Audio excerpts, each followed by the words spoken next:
Hi-Fi Rush is one of the first games in a new era of exclusives coming over to PlayStation for the first time. And it's honestly an exciting time for PlayStation owners who never got to experience some of these hidden gems. And Hi-Fi Rush is a shining example of this. This game boasts a platinum trophy of ultra rare status, and deservingly so. Fans of the Devil May Cry series will be treading familiar territory here, as this game shares many similarities in both its gameplay as well as its trophy list. Tubular Reaganomics! And by far the worst part of this game's trophy list is that just like Devil May Cry, we have to earn S ranks across 12 stages per difficulty, and there's 5 different difficulty modes. And that means we're going to be replaying the same levels a grand total of 60 times overall. Triple S Desi? How many more S ranks left? You're not going to like the answer to that. I have S ranked the first 6 levels on easy and normal out of 12. So, that's another 6 levels on easy and normal, and then that's all 12 levels again on hard, very hard, and rhythm master. You got it? So that's like 50 something S ranks or some shit.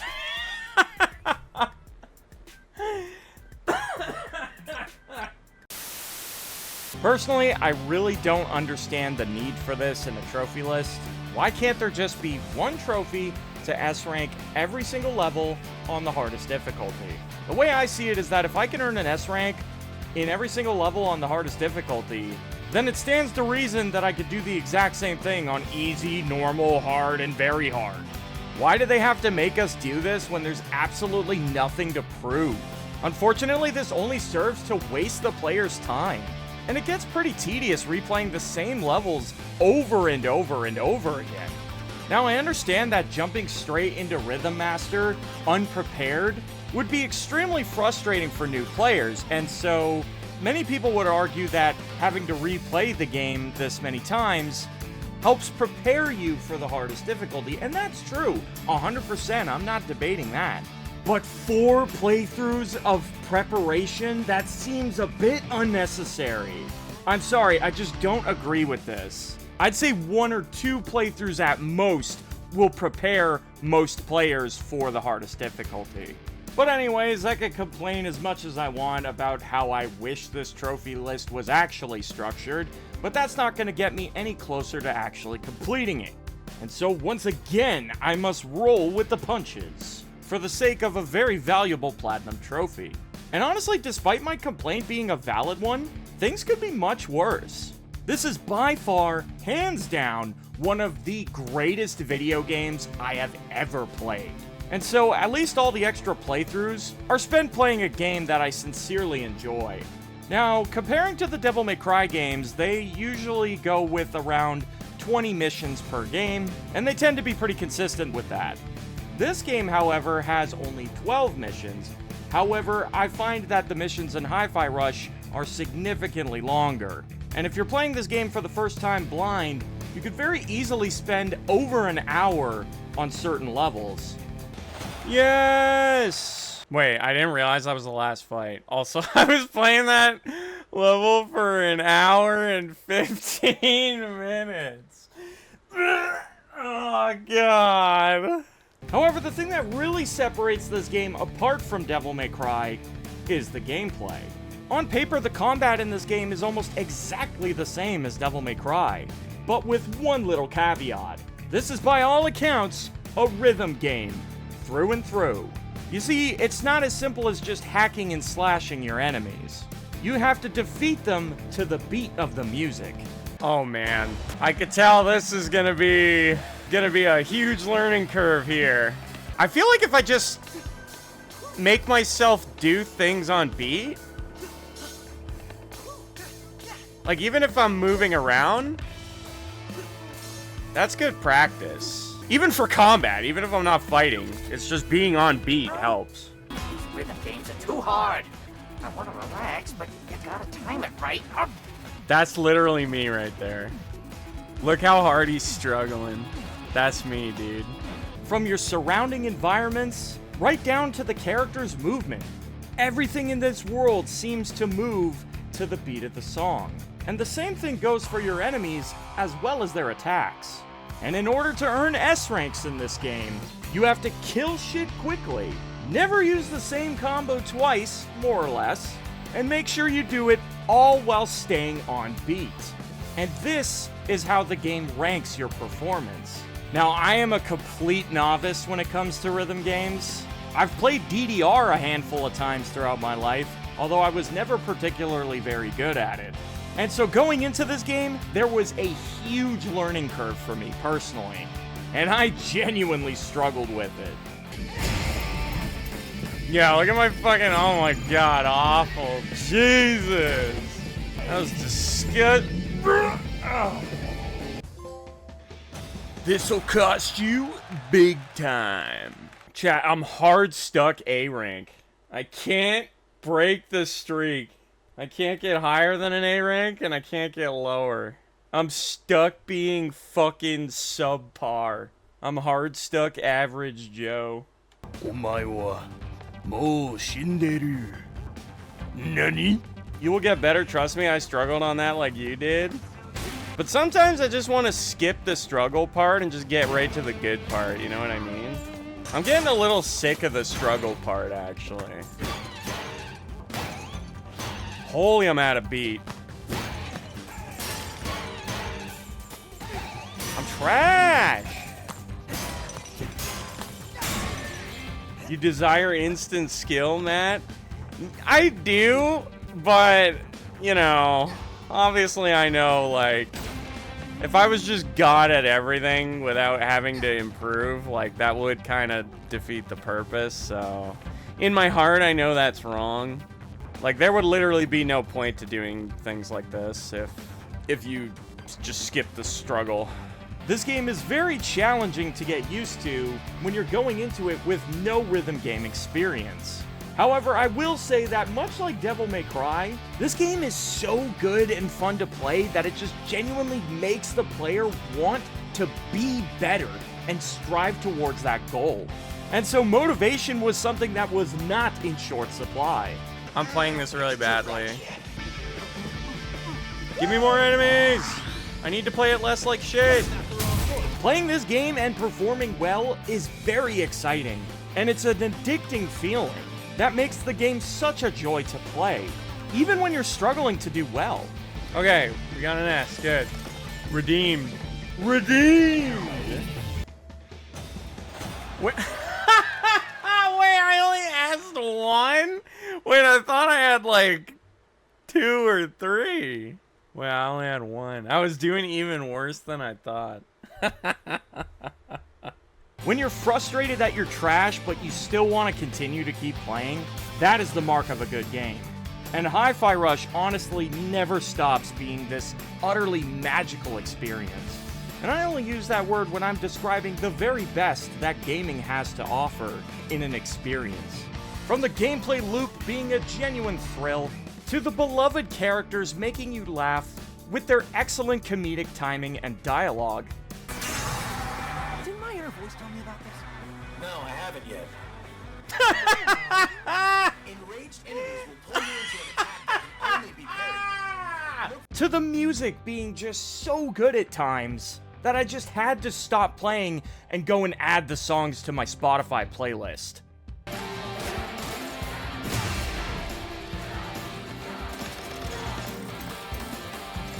The battle music is so top tier, man.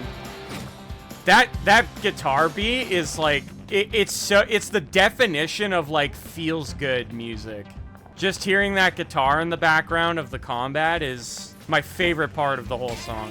Oops, my bad, little guy, but like you're in the way. Oh my god, I killed him. No! Not little bro! He was in the fucking way! This game truly shines as an unforgettable experience.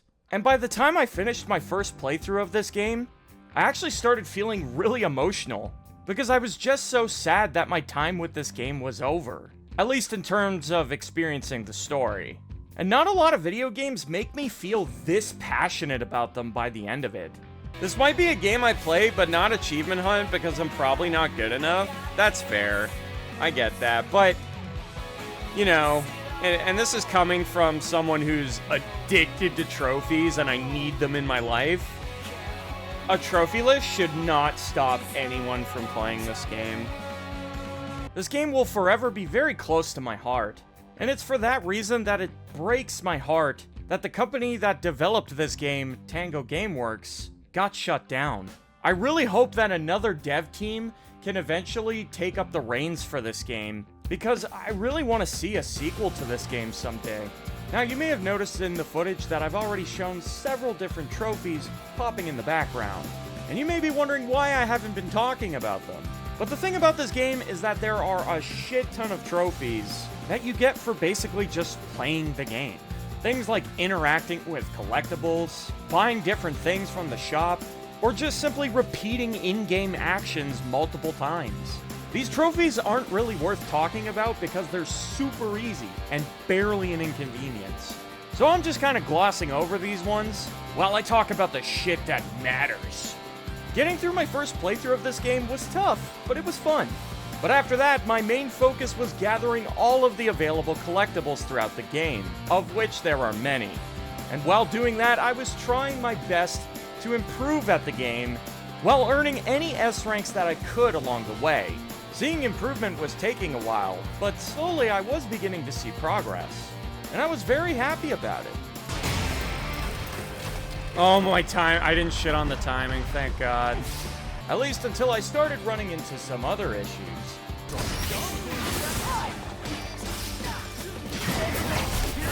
I'm not done with you yet, you motherfucker! Overkill! 20 enemies! Oh yeah!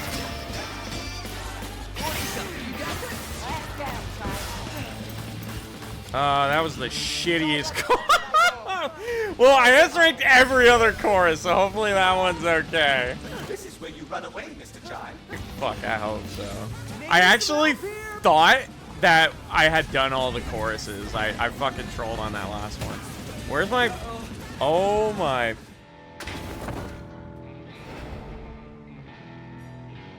I just threw away the S rank. Never mind. Threw away the S rank. I think I would have had it, but now I lost the no death bonus. Wow.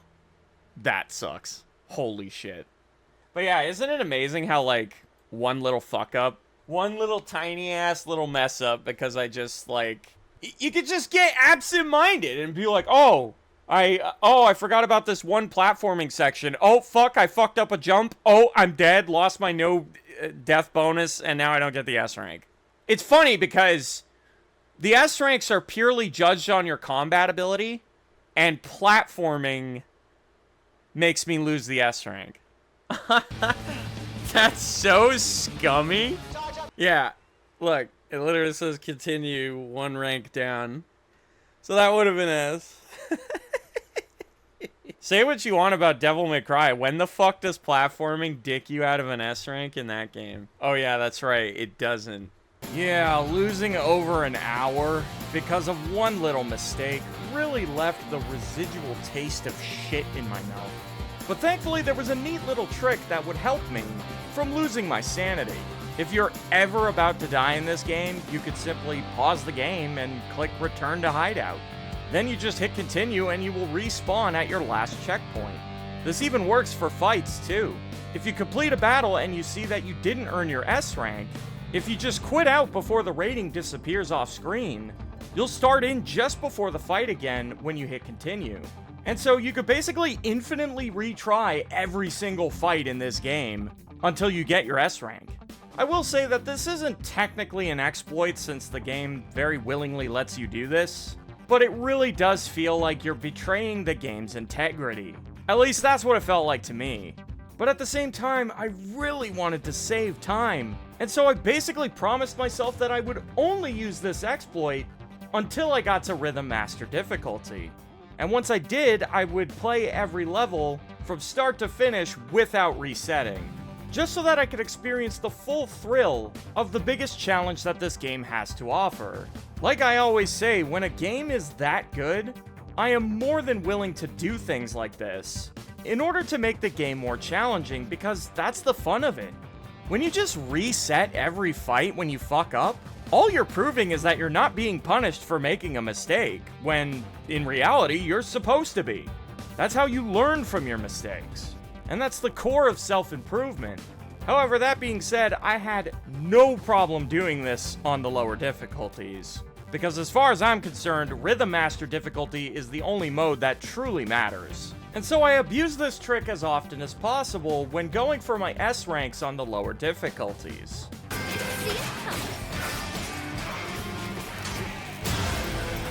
Okay, I can't. How long have we been streaming now? An hour and 20 minutes on the same fight. I have to move on. I can't, chat. I have to move on. I guess I'll just hope that the future battles are easier. I can't with this. I need to see the rest of the video game. There has to be more video game, chat. This can't be all there is. Yeah, but you're no quitter either. Maybe this will be the game to do it. I've never quit on a project before, but maybe Hi-Fi. Maybe it's the one. See, I got an S there, and even on score. That was so much easier. My first S. There are also these secret rooms called Spectra doors that will unlock, and you can access them once you've completed the game. These rooms act kind of like the secret missions in Devil May Cry, where you would be required to complete a special objective in order to obtain the reward.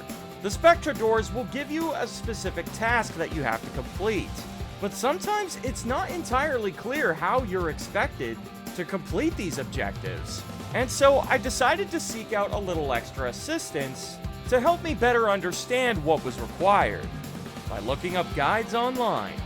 That wasn't a dodge counter? Oh fuck, wait, what is a dodge counter? I don't know how to do that. You will need any of the following actions to complete the challenge: kick shot, love tap, and high alert. I'm assuming these are all done exactly the same way. This can also be performed as a dodge counter by calling Peppermint just one beat after... Oh, now I see what I'm doing wrong. They want it to be after a dodge, not a block. Will they show you an example of a dodge counter in the example? What if I just wait? No, he only shows you the block version in the video. That's pretty lame.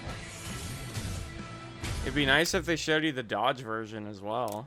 Alright, Chad, I gotta unfortunately do some research. My biggest pet peeve. This challenge requires you to activate a parry counter after a dodge, which is a bit more difficult than the previous challenge. The 5th Spectra door is located... Says literally nothing! Hey, here's what you do. Do it, loser. Makes no effort to help you. Literally none. Doesn't try to help you understand it. Says, do it. Yeah, here's the challenge. Do it. Alright, moving on. What? Holy fuck, dude. What passes for guides these days? Holy shit.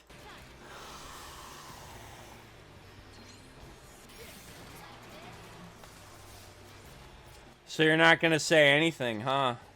You're just gonna show you doing it, but you're not gonna say anything about anyone else doing it.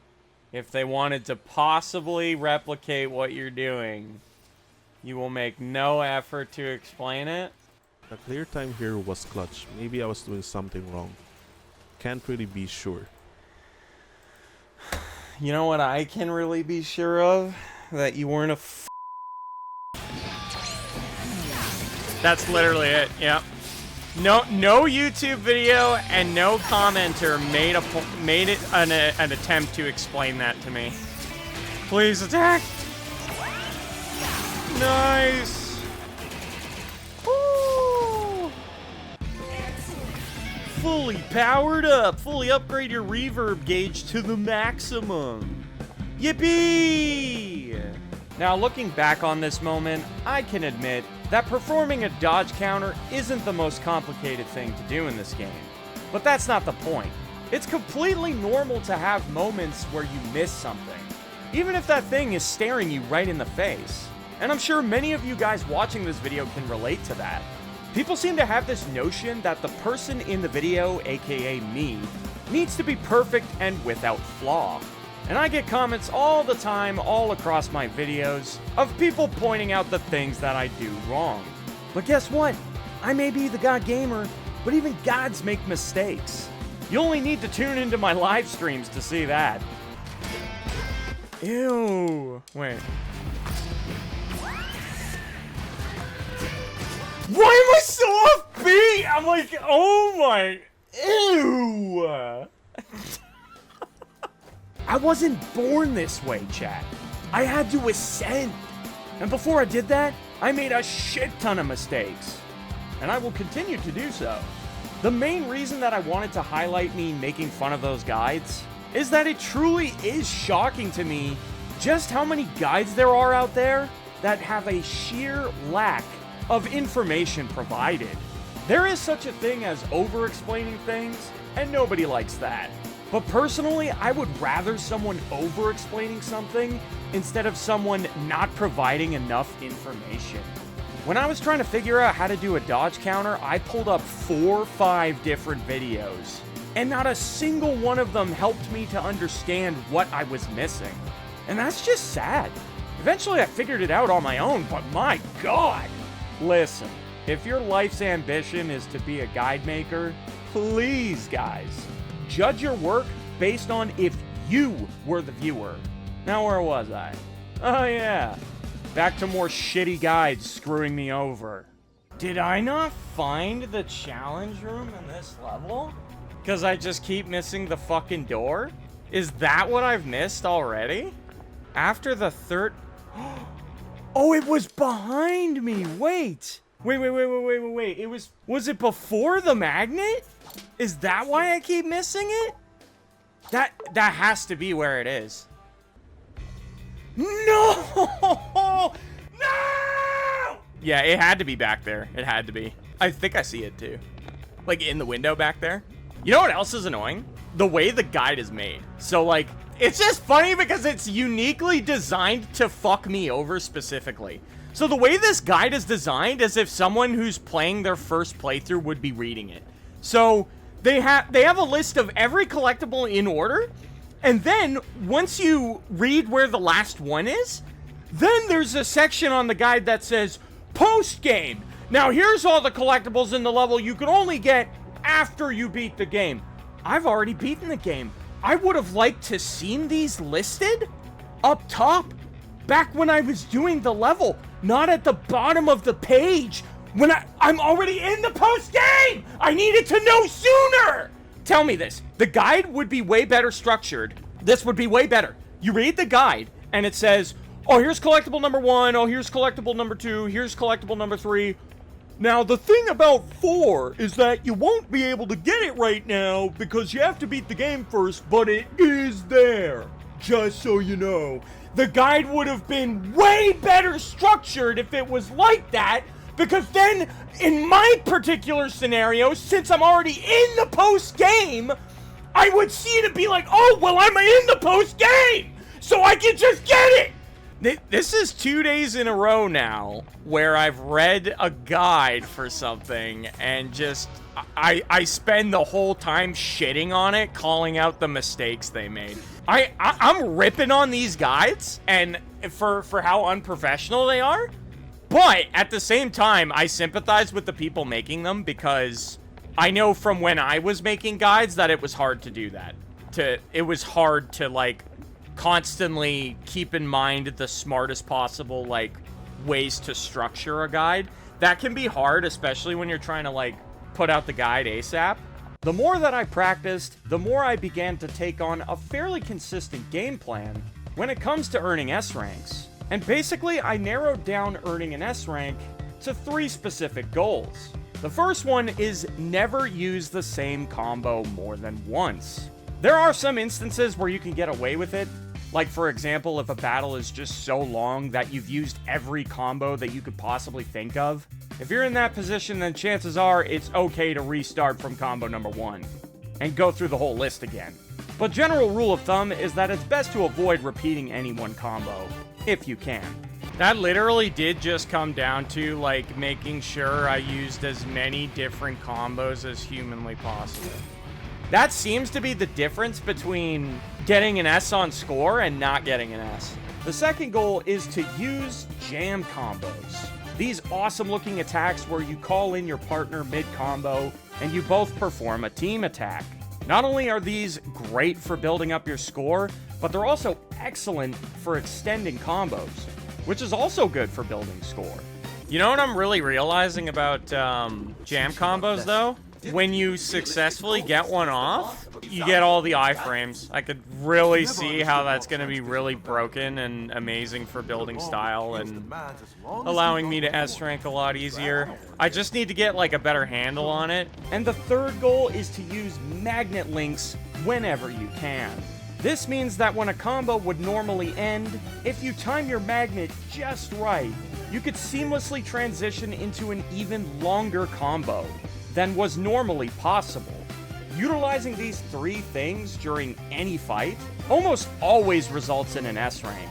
And once I realized that, and I was able to do these things well, then I started blasting through S ranks.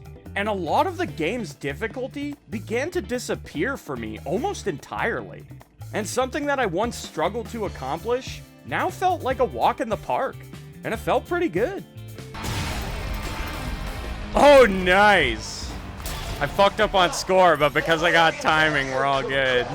Damn, that's 4 S's in a row. And it was at this point that I was just very eager to get to Rhythm Master difficulty, because I really wanted to know if this game had another difficulty spike in store for me. Now, despite seeing a lot of improvement at the game, sometimes earning an S rank can still be very tricky, depending on the fight. Sometimes a fight would consist of such shitty enemies that they would die too fast, making it more difficult to build up your score and robbing you of your S rank. What? Yo, my score was shit! Wait, it's hard to get score on this fight because they're all pipsqueaks. Wait, it might actually be worth it to use the reverb. I think that the way this fight is designed intentionally fuck over, you're more likely to get a shit rank because they're shit enemies. In situations like this, it's important to know when you can be smart. For example, sometimes you have the option of either spending or conserving your super, so that you could use it for a particular fight. But I was able to recognize that if I used it here, it would allow me to earn my S rank. Whereas without the super meter, I would have just been screwed. And so, situations like this can really benefit you in the long run. Instant guaranteed S. Hell yeah. Yeah, that was worth the reverb. Just because that S tries to snake you. I don't think I did it. It wasn't actually as bad as I thought it was going to be, but... Fuck, man, I swear I can S that shit. Alternatively, sometimes there are really scummy fights that feel very difficult to earn an S rank, depending on the enemies that you encounter.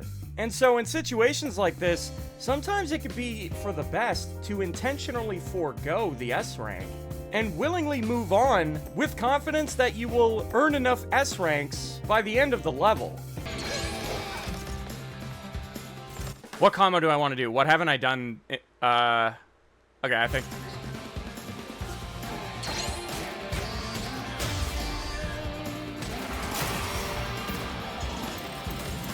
Oh my, wow, that was horrible. Should I have just took the A when I had it? What's my overall score? A? I think I might take this A, because this one sucks. I don't like this fight. It's really hard to get a higher score. I think I'll roll with the A, fuck it. You see, you don't actually have to earn an S rank in every single fight. You only need to earn an S rank for half of the total battles throughout the level. So for example, if a level has 8 battles, you'll only need to earn 4 S ranks, and the other 4 can be A ranks. And you'll still get an overall S for the level. Okay, so I was right. As long as half the courses are S's and the other half are A's, you're good. And And see, that was 47 minutes on that level. See, if I had a fucking fucked something up, I would have just lost 47 minutes. So with that being said, this allows you to pick and choose your S ranks more strategically. Sometimes it's best to roll with an A rank if you know you'll have an easier time earning an S rank in a future battle. So it's worth keeping that in mind as we progress. Fuck, man. Wow, my beat timing was actually an... Oh, wait. I already have 3 S's. Why am I trying so hard? I forgot. Wait, why am I trying so hard? Eventually, I was finally able to scoop up the last of the collectibles that I was missing throughout the game. Holy shit, I think that's enough health! As well as completing the last of the Spectra Door challenges. Problem solved. Wait, what? Discover a deeper mystery behind the Spectra doors on campus. The mystery deepens. And so now I was able to simply focus on replaying the story levels on the lower difficulties and speedrun as many S ranks as possible. All while eagerly making my way to Rhythm Master difficulty. Holy shit, I had 100% on timing. My god, I didn't miss a beat. Wait, hold up. I don't remember being this good at this game. When did that happen? Did I just wake up one day and magically get good? You know, ever since I felt like I improved at this game, well, this is probably way too early to be saying this, but I wonder if I'm gonna reach another point where I feel like I need to improve again in order to see progress.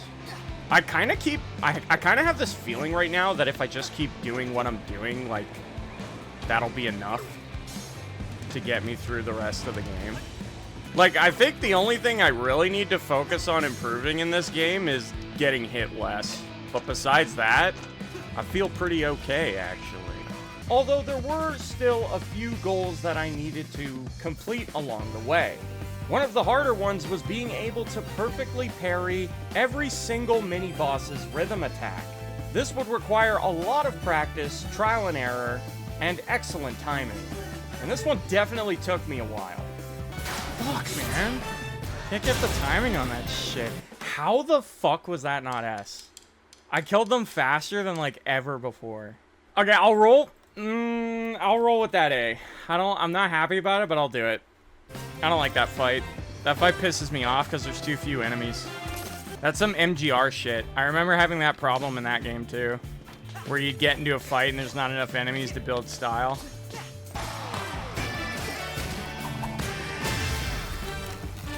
Probably not S if I had to guess. I swear I'm having a harder time with this now that it's on easy. Dude, these fights were easier on normal. Because they didn't die as fast, so I got more score. Fuck it, you gotta love when easy mode is harder in some regards. The classic, being on easy mode makes it harder.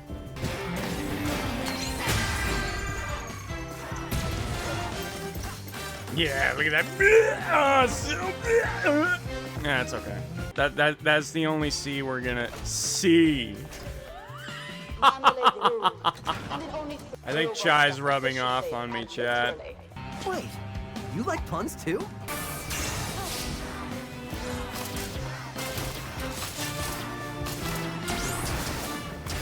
No! No! Oh my... I could literally die here. Okay.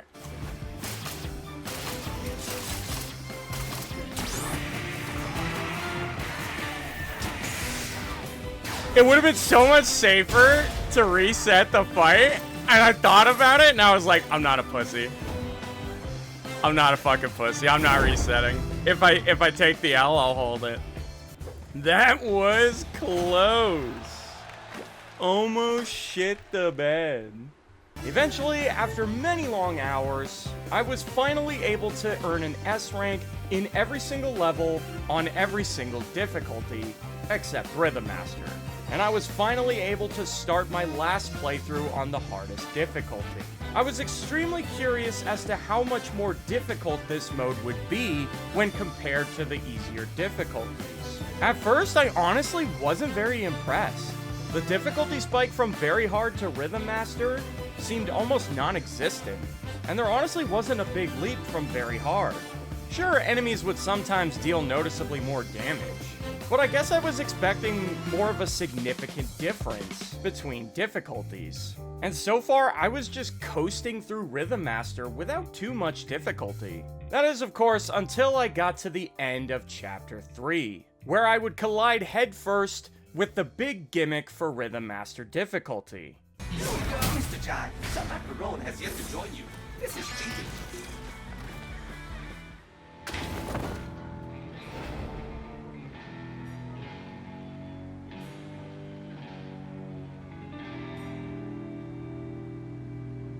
I can't believe that just happened. What? I totally forgot Rhythm Master has a gimmick. If you ever drop to a D rank in style, you auto game over. That explains a lot. So he just casually one-tapped me and it dropped my style to a D. Holy shit. Wow, so like dropping to a D is an even greater threat than like dying. Like there was no hesitation. He just threw out his quickest, hardest hitting attack in like a split second. I didn't see it coming at all. And because I wasn't ready to parry it, my style instantly drops to D and I die. That was very punishing for such a minor mistake. Like in any other difficulty, I'm fine there. Worst case scenario, I get hit, big deal. Like just because I got absent-minded for like a fraction of a second. Damn, that's pretty harsh. You see, up until this point, I failed to realize that this mode has a big stipulation. Basically, if your rank ever drops to a D rank, you will automatically game over, which in most cases will rob you of your S rank, and you will have to restart the entire level from the beginning. Now, with some careful planning, it is possible to mitigate this punishment. Basically, if you know you're about to enter a hard battle beforehand, and you're worried you might fail, you could back up your save file from your last checkpoint. Meaning, if you would die at any point during the level, as long as you have that backup save, you could always restart from wherever you were in the level before you died, and then simply retry until you get it right. However, as I said earlier in this video, I do believe that this betrays the game's integrity, and it just feels too much like cheating in my opinion, and so I just refused to do this. Instead, I would replay the entire level from the beginning whenever I fucked up, which I did a few times, and I easily lost over an hour on this level alone. Okay, need to be extra fucking careful here this time. Yeah. Sorry. I felt like channeling my inner Zonzo for a second. Yes! Another one. Alright, be careful, Matt. Don't fucking auto lose your fucking D rank.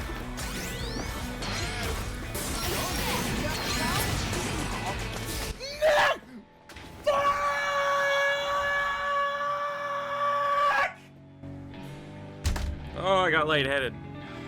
I clearly don't have a good strategy for this guy. He literally beat me the same way twice. It also doesn't help that when you, as soon as the fight starts with him, you start with no ranking. Like, it blows. Like, it'd be nice if he was a phase 2 where your style carried over going into it, because then you wouldn't have to worry about getting hit once and then just fucking game overing. Okay, can I please beat this mission now? I really don't want to have to play it again. So I get the S there, and I should have an S right now. But by the time dipshit spawns in, I lose the S.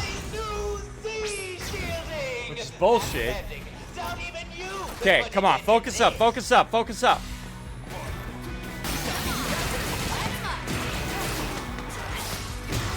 Okay, fucking finally, dude. God, you know, I liked when I was playing the missions without knowing that. Like, I wish I was just ignorant of it again. Like, ever since I found out that that's a mechanic, now I'm just, like, terrified of my style dropping, and it's adding, like, more stress. Now, the end of Chapter 3 was the biggest roadblock in Rhythm Master difficulty for me personally. Once I got past it, I continued to just fly through levels, earning S ranks consistently. And oh my god, for some magical reason, it was S-able on Rhythm Master. I like how I've never once S-ranked that fight, like, on any difficulty. But on the hardest difficulty, I did. Does that make any fucking sense?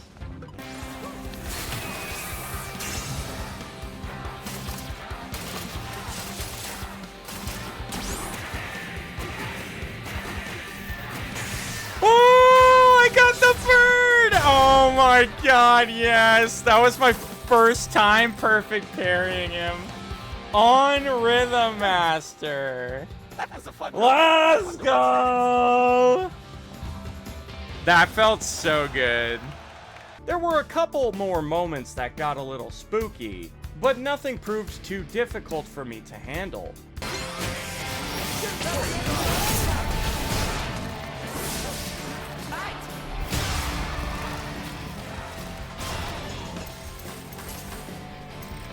That was a scary fucking fight. Literally almost game overed because of the amount of health that I lost. That is a notorious fight for, like, it's one of the fights I struggle with the most in the entire game. Morgan's Basement says, isn't there supposed to be circles at the bottom? Does this mode remove them? What the fuck? That's rough. Oh, no. You're talking about this? I mean, you could just turn it off and on. I just prefer to play without it. I actually find it distracting. My best way to hit the beats is through listening. I don't want to have to, like, move my eyes. Because, like, when this is at the bottom, you, like, physically have to look down at the screen. And, like, I don't like taking my eyes off the ball, so to speak. You know what I just realized, by the way? Or I might have said this before in some of my older hi-fi streams.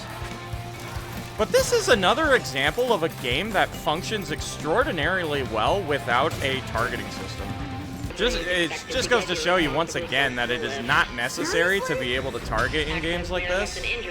And oftentimes the targeting is so broken and jank that it just ends up pissing me off.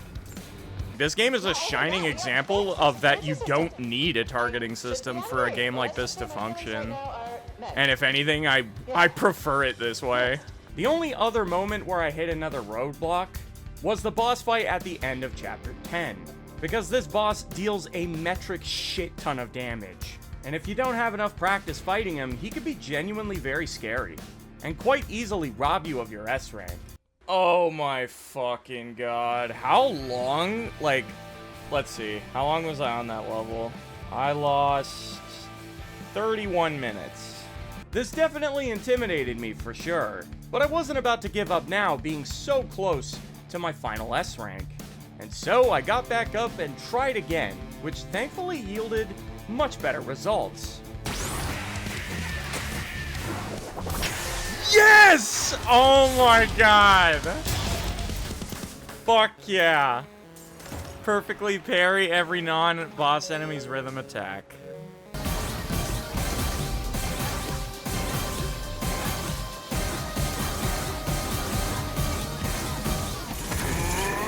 Wow, dude. He didn't even take one of my health containers. But, like, holy shit, that fight went so well. With level 10 out of the way, the finish line was in sight. And beating the game for my 5th and final time was inevitable. Oh. Is that good enough? God, I missed so many of those. It's Jover. This is just too much work. Well, it's GG. Didn't skip a beat. Finish the game and complete every level on the Rhythm Master difficulty. I think so. And of course, Vandalay CEO for S ranking all missions on Rhythm Master. After that, there were only a few things left to do in this game. The first of which was to complete the extra unlockable Spectra doors that become accessible after you complete the first 8. Alright, what's behind door number 9? Some of them proved to be a little tricky. Fuck! He's so aggressive. Like, he's literally attacking constantly. Well, this is interesting. So, skill issue? No, I'm sorry. They just don't fucking attack quick enough. The enemies are slow as fuck. What do you want from me? Fucking attack me, bro. But they never became too difficult to manage. Got it. That mission could have been such a nightmare if they were stricter on the time limit. Like, that mission could have easily been like one of my most hated things in the game. I could have very easily gotten very upset there. But thankfully the timer was quite generous. And so I was able to bang these out relatively quickly for another trophy. Oh my god. I can't see this ever being a problem again. You gotta... More importantly though, doing this would reward me with arguably the strongest piece of equipment in the game, in the form of an 150% damage multiplier. The downside to using this piece of equipment is that you also take that amount increased in damage. So if you get hit, it's really scary. But the damage that you deal because of this thing is quite literally absurd. One of the requirements for earning the platinum in this game is to beat some of the bosses without taking damage. And this is a very intimidating requirement in any video game. But with this chip, beating the bosses without taking damage is a bit of a joke.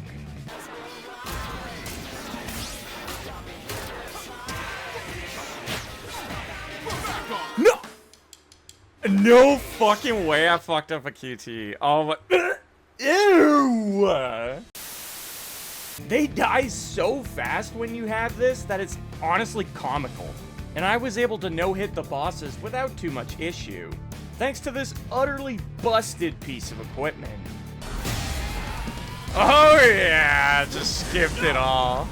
Now, hilariously enough, I haven't even talked about the hardest trophy to earn in this game. And it's about time that I finally mention it. Yes, the most difficult trophy to earn in this game is to complete the Wall of Fame. The Wall of Fame is basically a giant in-game checklist telling you to complete various goals throughout the game. And the first time you take a look at this list and everything that it entails, it is extremely intimidating and feels quite overwhelming. There's a lot to do here. Finding all of the collectibles, buying everything in the shop, earning S ranks on every difficulty, and even beating some of the bosses in this game without getting hit. These were all things that the Wall of Fame wants us to do. And so we've been slowly working towards that this entire time. But to be completely honest with you, by the time you've gone through 5 playthroughs of this game, you will be done with about 85% of the Wall of Fame, and I'm not even exaggerating here. You will be completing most of the requirements without even thinking about it. And I say that because that's what happened to me. And so now that I'm done with Rhythm Master, the last requirement that I had for the Wall of Fame was to complete the optional mode Rhythm Tower.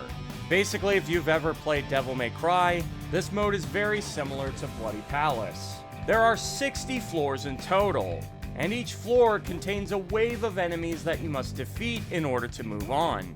And every 10 floors, there will be a boss fight from the main game story. Not only that, but the Wall of Fame also requires us to earn an S rank in this mode, while also never purchasing any items. This may sound incredibly frightening, but to be honest, by the time I finished Rhythm Master difficulty, this mode kind of felt like a joke in comparison. I blasted through Rhythm Tower on my first try. Apparently you need somewhere over 8 minutes in order to earn the S rank, and as you could see, I was way over that, which tells you that there was basically no chance of me failing.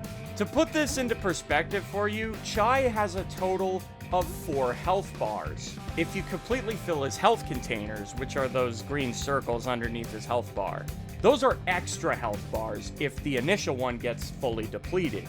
And during my run of Rhythm Tower, I never once had a single health bar fully deplete. That's how hard I this mode. Yeah! My ultimate set list. Complete all the floors in Rhythm Tower. But for very inexplicable reasons, the Wall of Fame demands that we play through Rhythm Tower a second time. Because reasons. This is pretty pointless and cringe, but because of how easily I completed my run the first time, I thought it would be funny to go through it the second time using the 150% damage multiplier chip. On paper, using this chip is really risky, because you take so much extra damage from enemies. And it would absolutely suck to, for example, get all the way to floor 58, only to shit the bed and die and have to restart from the very beginning. That would be a massive waste of time. But this chip is just so broken, and I cannot stress that enough. I still never even came close to dying. And I absolutely flew through my second run of Rhythm Tower even faster than the first one. And this is game over.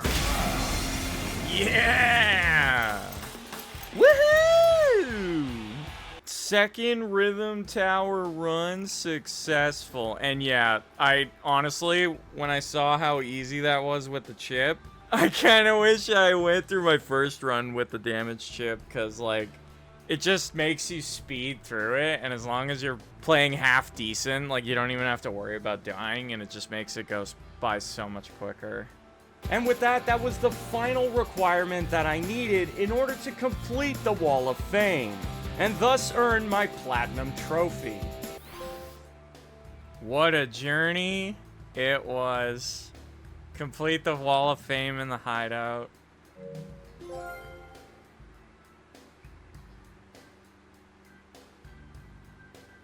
So was it worth it?